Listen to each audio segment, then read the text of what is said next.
तो प्यारे बच्चों, इस वीडियो में डिस्कस करेंगे डीओई की तरफ से प्रोवाइड किए गए क्लास 9th के लिए मिशन मैथमेटिक्स असेसमेंट वर्कशीट को, जो कि 20 अगस्त 2025 डेट के लिए है, दोनों मीडियम में एक साथ।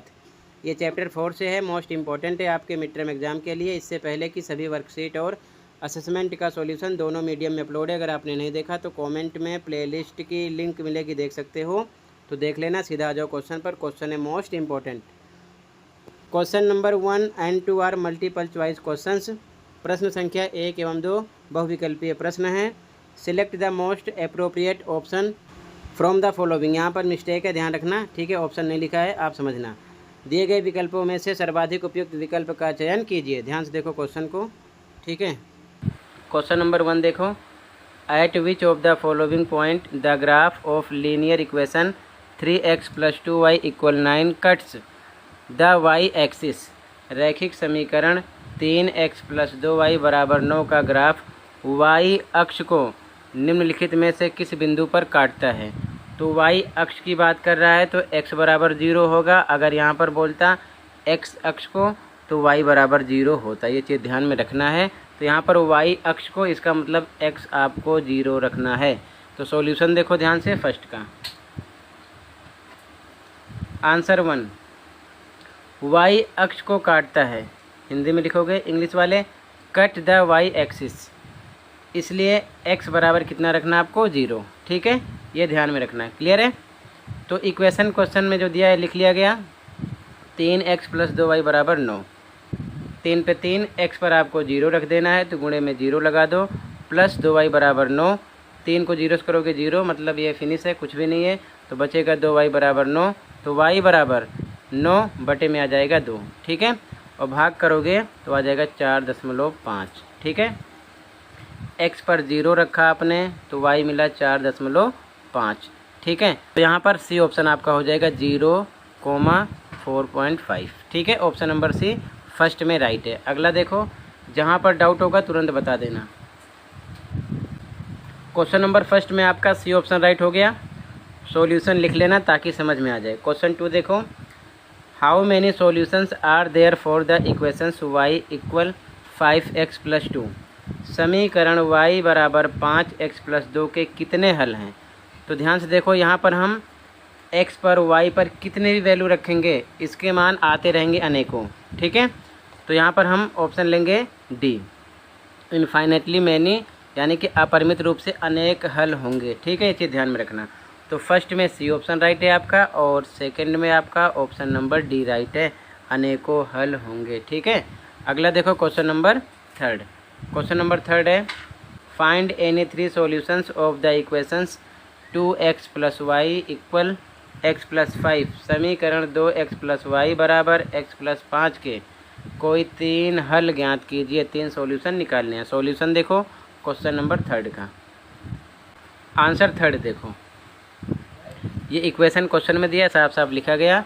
2x इधर लिखा गया है, बराबर की साइड जो x है इसको एक साइड लाएंगे तो प्लस का इधर आएगा तो माइनस का हो जाएगा। उसके बाद में बराबर के जस्ट बाद 5 बचेगा, 5 लिखा गया, प्लस y को 5 की साइड भेजेंगे तो प्लस का हो जाएगा -y, ठीक है। अब इधर देखो 2x है, ये -1x है, 2x में से 1x घटाएंगे तो 1x बचेगा, 1 हाइड होता है, लिखा नहीं जाता, बराबर 5 - y सेम लिखा गया।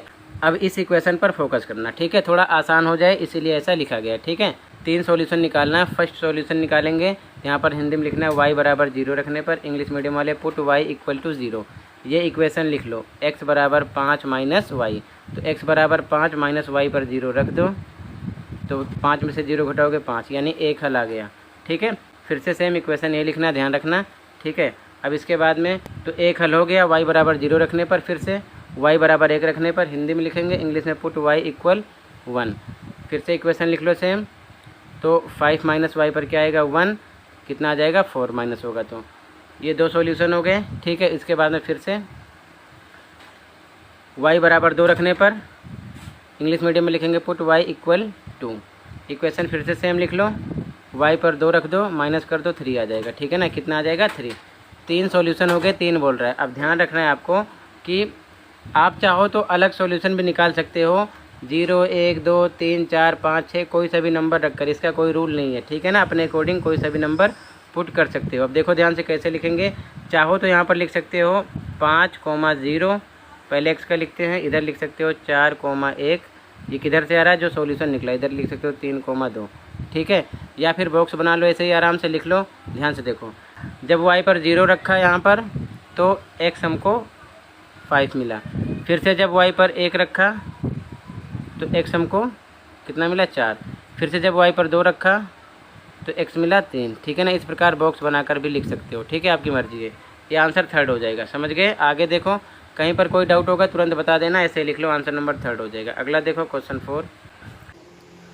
तो अगला क्वेश्चन देखो बच्चों, क्वेश्चन नंबर 4, ठीक है। क्वेश्चन नंबर 4 है, find the value of k if x equal two and y equal 1 is a solution of the equation 2x + 3y is equal to k। k का मान ज्ञात कीजिए जबकि x बराबर 2, y बराबर 1 समीकरण 2x + 3y बराबर k का एक हल हो। यानी कि हमको x बराबर 2, y बराबर 1 रखना है इस इक्वेशन पर 2x + 3y is equal to k। यहाँ पर x पर 2, y पर 1 रख कर सॉल्व करना है। सॉल्यूशन देखो ध्यान से, ऐसा क्वेश्चन पेपर में ज़रूर मिलेगा, ठीक है। सॉल्यूशन देखो, अब ध्यान से देखो सॉल्यूशन। x बराबर 2, y बराबर 1 लिख दिया, इक्वेशन लिख दिया 2x + 3y is equal to k। इसके बाद 2 पे 2 इंटू लगेगा, हाइड है, x पर रखा 2, प्लस पे प्लस, 3 पे 3 इंटू लगेगा, y पर 1 इज इक्वल टू k। 2 2 ज़ा 4 प्लस 3 1 ज़ा 3 equal to k। 4 + 3 7 equal to k। k का मान आ जाएगा 7, ये आपका आंसर हो जाएगा, ओके। अगला क्वेश्चन देखो, अगला क्वेश्चन 5 एंड लास्ट क्वेश्चन है, the cost of a notebook is twice the cost of a pen. Write a linear equation in two variables to represent this statement. एक नोटबुक की कीमत एक कलम की कीमत से 2 गुनी है। इस कथन को निरूपित करने के लिए 2 चरों वाला एक रैखिक समीकरण लिखिए, ठीक है। तो हमें रैखिक समीकरण यानी कि लीनियर इक्वेशन बताना है। मान लेते हैं नोटबुक की कीमत x है और कलम की कीमत y है, ठीक है।